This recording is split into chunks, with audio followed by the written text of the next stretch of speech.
I think that they don't want, if they was in any of those freak-off tapes, if they played a part in any of those Diddy sessions, they don't want it to get out to the general public to make up their brand. Begins with a revelation so wild it sounds scripted, but according to Gene Deal, the man who once stood closest to Sean Diddy Combs, the motive behind one of music's darkest tragedies wasn't money, wasn't rivalry, and wasn't labels clawing for dominance. It was something far more personal. He says it was a love unspoken but unmistakable, a quiet fixation that ballooned into obsession.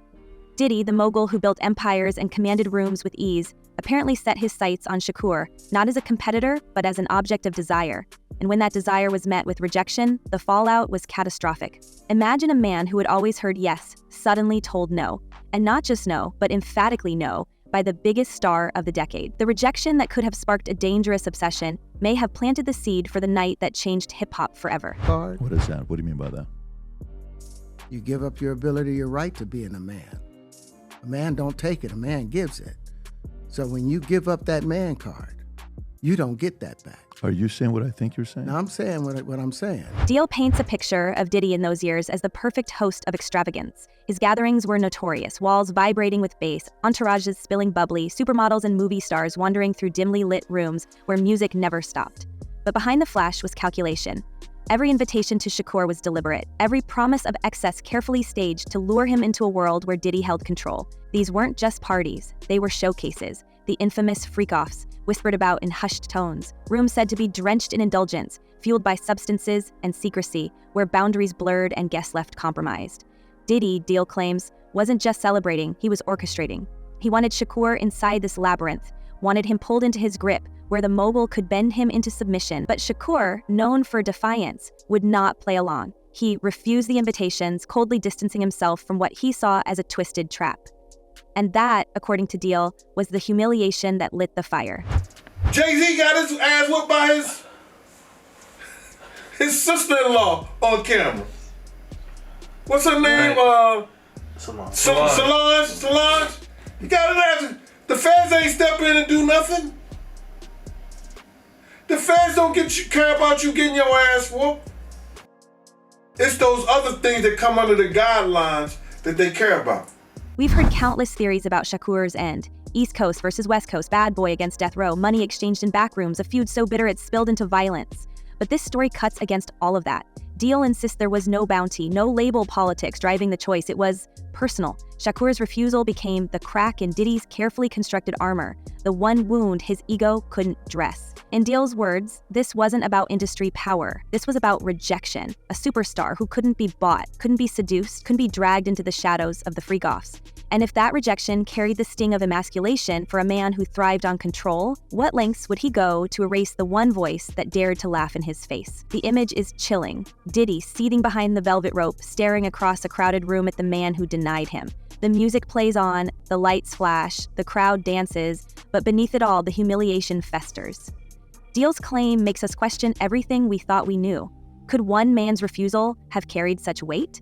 Could the rejection of intimacy, not the weight of dollars or the clash of labels, have been the trigger that pulled the entire hip-hop scene into chaos? This version paints Diddy not as a calculating businessman calling hits for profit, but as a wounded man whose pride demanded blood.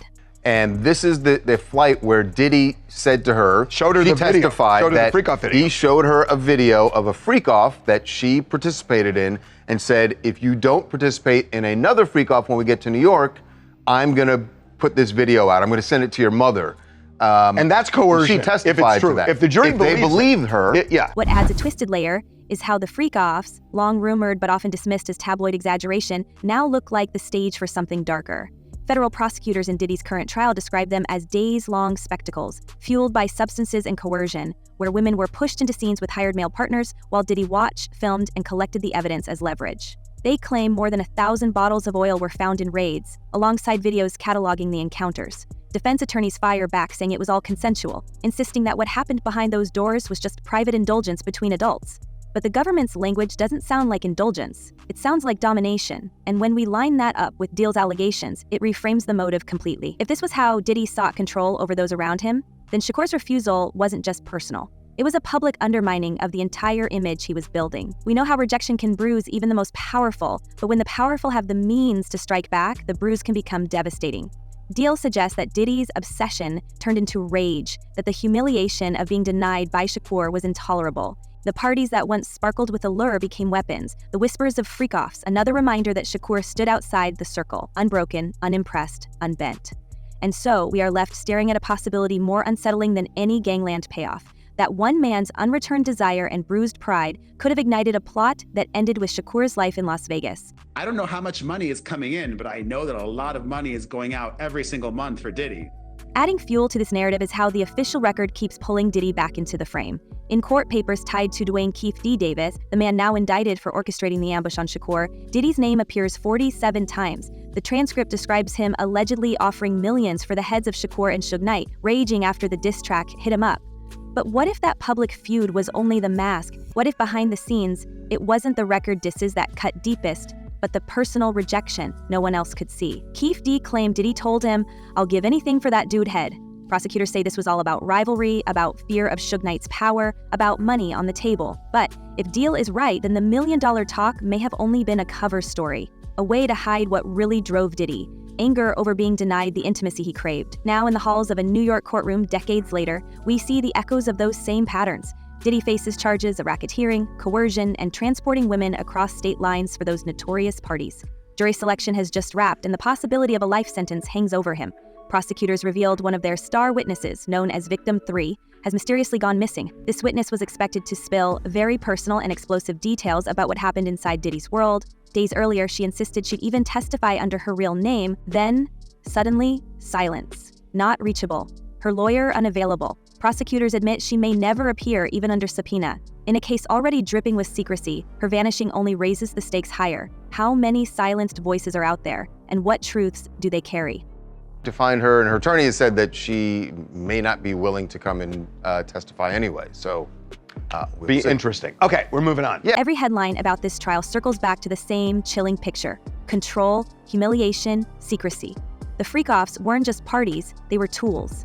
They allowed Diddy to keep those close under his thumb and perhaps even to shield himself by ensuring no one could walk away without being compromised.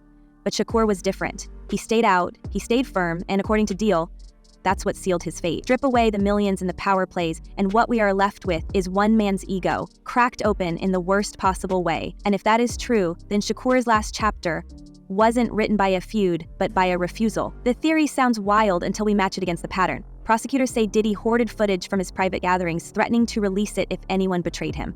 Women were allegedly forced into encounters while he sat and watched. Evidence seized from his homes supports these claims. Oil, recordings, luxury lockdown as evidence.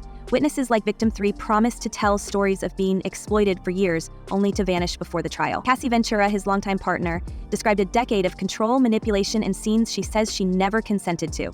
All of it, piece by piece, builds a portrait not of a mogul who loved too much, but of a man who could not stand to be denied. Have lost businesses because I don't bend over in that way. I don't compromise. I don't play roles. I don't kiss a man. I don't do that because the man card means everything. And that brings us back to Las Vegas in 1996, a night burned into the memory of hip-hop. Was it really just business? A bounty placed in the haze of East Coast versus West Coast tension? Or was it, as Gene Deal claims, the final act of a wounded obsession, a rejection so cutting that only erasure could mend it? The whispers suggest that the answer lies not in record sales or gang rivalries, but in the humiliation of a mogul who wanted what he could not have. Actual juror. I do want to mention one other quick thing. They can't find witness number 3 still. This Yes. is apparently an ex-girlfriend of Diddy's who was one of the alleged victims. And Prosecution can't. And now, the missing witness looms over this story like a ghost in the courtroom. Prosecutors in New York admitted they cannot locate Victim 3, a woman expected to reveal very personal and explosive details about life behind Diddy's walls. One moment she was ready to testify under her real name, the next, she vanished. Her lawyer unreachable, her location unknown. We can't ignore how suspicious that looks, especially when we consider the pattern. People who carry secrets about Diddy seem to have a way of slipping into silence. If this witness really had information that cut deep, possibly even touching on old whispers about Shakur, is it just coincidence that she's disappeared? Or are we staring at a playbook of control that has been running for decades? Federal investigators have already warned that Diddy faces charges that could put him behind bars for life. Racketeering, coercion, transportation for immoral purposes. It reads like the blueprint of someone obsessed not with pleasure, but with dominance. Even now, prosecutors hint at tapes and evidence that show more than what we've heard in public. And yet, just when a key witness is about to pull back the curtain, she evaporates from the stage. We've seen it before in high-profile cases. Sudden reluctance, lawyers overwhelmed with personal issues, stories that change under pressure. The darker question is whether this vanishing act is voluntary, or whether someone somewhere decided she had said enough. People I don't think realized was he had cameras all over the place, unbeknownst to them. And now he has all that footage, supposedly. This is what I'm told. So it's going to be really interesting to see what happens if, you're a huge, iconic, TV star or movie star, and you're in some very, very... Who's getting the money, though? This isn't paranoia pulled from thin air. We only need to look at the way Diddy has been accused of using leverage in the past. Cassie Ventura, his former partner, revealed how footage from his private gatherings became a weapon, a way to remind her that stepping out of line would mean exposure. Investigators seized videos during raids, reportedly cataloged in meticulous order. Others, like former adult performer Jonathan Oddie, claimed they signed multi-million-dollar NDA agreements to keep quiet, contracts that acted less like protection and more like chains. We see a theme: silence bought, silence forced, silence engineered. So when victim 3 suddenly falls off the map, we can't help but ask if it's part of that same machinery, fine-tuned over years to erase threats before they speak too loudly. But let's step inside the psychology of this for a moment, because it may explain more than any court document can. We're talking about a mogul who spent his life constructing an image of untouchable control. Every performance, every party, every headline served as proof that he could bend the world around him. What happens when someone like that is denied something he truly wants? According to Gene Deal, Shakur wasn't just another artist. He was the one man who stood outside the circle and refused to kneel. That kind of rejection cuts differently. It isn't just about desire, it's about image. For someone like Diddy, who thrived on being the center of gravity, Shakur's refusal wasn't private. It was a crack in the facade, and cracks in facades can become obsessions. Look at Diddy, for instance. Mm-hmm. Let's take a look at him. Mm-hmm. Let's take a look at, he has videos. He has videos of the parties. Now, what I've heard, which I don't know how much of it is in mainstream media, I don't really follow the story that much, but what I've heard from friends that are attorneys, friends of mine that have represented me before, agents and so on, is there's a bidding war going on right now. Think about how carefully his public persona was curated. At the height of the 1990s, Diddy projected untouchable glamour. He wasn't just throwing parties, he was shaping culture. To be turned down by Shakur and then to watch Shakur mock him in records and interviews would have been more than insulting. It was destabilizing. So we have to wonder if every act that followed, every extravagant display of power, every freak-off designed to prove dominance was partly a response to that wound. Was he trying to scream through action that no one could ever say no to him again?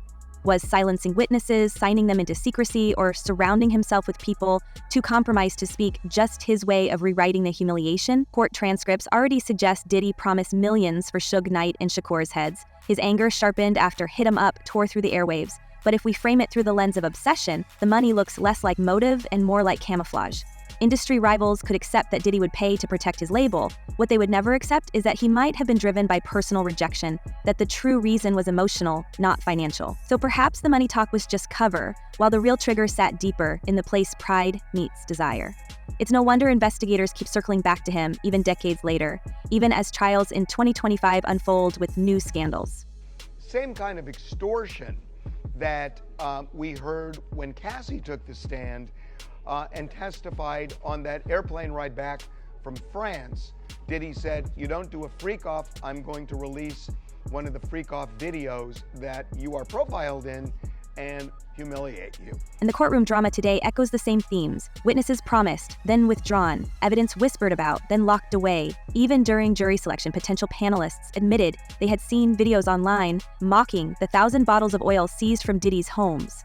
The imagery is impossible to shake. Agents hauling out crates of lubricant, stacks of recordings, files that could reveal untold scenes. Prosecutors compare it to Epstein or R. Kelly, patterns of exploitation across states, across years. If that comparison holds, it means there's more hidden beneath the surface, more secrets waiting in vaults, more witnesses too afraid to speak. Which forces us to ask, if this is the way he operated in public, how much darker were the moves he made in private, especially when it came to silencing a legend like Shakur? Even former FBI agents hint at the possibility of links between the recent raids and the unsolved Las Vegas shooting.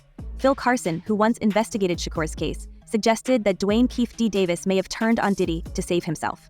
If that's true, then the walls are not just closing in on the present, they're collapsing backwards into history. Imagine the fallout if testimony from the 1990s converges with evidence from today's raids. Imagine if the tapes, the witnesses, and the missing testimonies all circle back to the same origin point. The night Diddy's obsession with Shakur finally boiled over. Because him and Diddy was given that deal, we got to keep these East Coast rappers down. Because down south rappers, Cash Money, No Limit, Ludacris and them, they was taking little money and bringing back more money and making more money for them. So here we are, nearly 3 decades after the Vegas ambush, staring at a picture that feels both familiar and newly sinister. On one side, prosecutors fight to hold Diddy accountable for years of coercion, tapes, and freakoffs. On the other, whispers of a motive rooted not in dollars or music rivalries, but in wounded pride and a desperate need for control. The missing witness only deepens the shadow, as if the story refuses to let us see the full truth. And if the rumors are right, that Diddy's empire was built not just on hits, but on silence, then we may still be missing the most important voices of all. The question we leave hanging is unavoidable. How many secrets remain buried, and how many more people know the truth about what happened between Diddy and Shakur? Could the missing witness, the hidden tapes, and the decades of whispers finally force the story into the open? Or will the most explosive scandal in hip-hop history stay locked in shadows forever? Let us know what you think. Was this all about money and rivalry, or was it the ultimate crime of passion? Until next time, stay sharp, stay curious, and never stop questioning.